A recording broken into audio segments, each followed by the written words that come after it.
গোমতী নদীর পানিতে প্লাবিত হয়েছে কুমিল্লার বরিশং উপজেলা। এতে ভয়াবহ রূপ নিচ্ছে বন্যা। গত ২৪ ঘন্টায় নতুন করে প্লাবিত হয়েছে বহু মানুষ। সময়ের সঙ্গে পাল্লা দিয়ে বাড়ছে বন্যার পানি।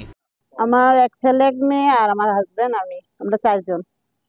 আমরা মনে করছি বাসায় থাকবো, উপরে জায়গা কইরা থাকবো, এই জন্য যাই নাই। তারপরে তো একটা কিছু করতে হবে। এখন তো ঘরে নাই, মানে উনি তো ঘরে নাই, ঘরে আসলে বলবো। এতে পানিবন্দী রয়েছেন লাখো মানুষ। এদের মধ্যে ডাকাত আতঙ্কে অনেকেই বসতি ছাড়তে নারাজ। বাড়ি ছাড়তেছে না, বাড়ির ভিতরে ডাকাতি হইতেছে। বাড়ি তালা দিয়ে গেলে মানে ডাকাত ফ্রিজ যা আছে, ঘরে যা আছে সব লই দেখে। এরকম হয়েছে নাকি? হয়েছে বাক্সমেল হয়েছে, হরিপুর হয়েছে, খোদাইতুলি হয়েছে, কালকে মাইক দিয়েও বলছে। এরই মধ্যে বাক্সিমুল, হরিপুর এবং খোদাইধুলিতে ডাকাতি হয়েছে। ডুবে গেলে তো ভাই যান রক্ষার জন্য বাড়ি থেকে যাইতে হইব, আর একটু অপেক্ষা করবো।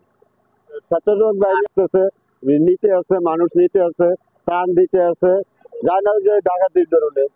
সম্পদ বুকে নিয়ে শত ঝুঁকির মাঝেও রয়েছেন নিজ ঘরে। উদ্ধারকর্মীদের সঙ্গে করছেন বাগবিতণ্ডা। শনিবার দুপুরে উপজেলার আজ্ঞাপুর গ্রামে গিয়ে এমন দৃশ্য দেখা যায়।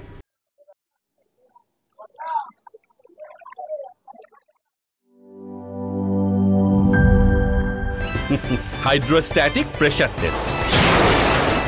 আরে পাইপ তো ফ্যান্টাস্টিক। Impact test. দেখেন কত চাপ নেয়, প্রেসার যতই হোক এই পাইপ ভাঙবে না। মাটির ১২৫০ ফুট পর্যন্ত গভীর চাপ নিতে পারে আরএফএল ইউপিভিসি গ্লাস পাইপ। পাইপের বস, না কিনলে লস।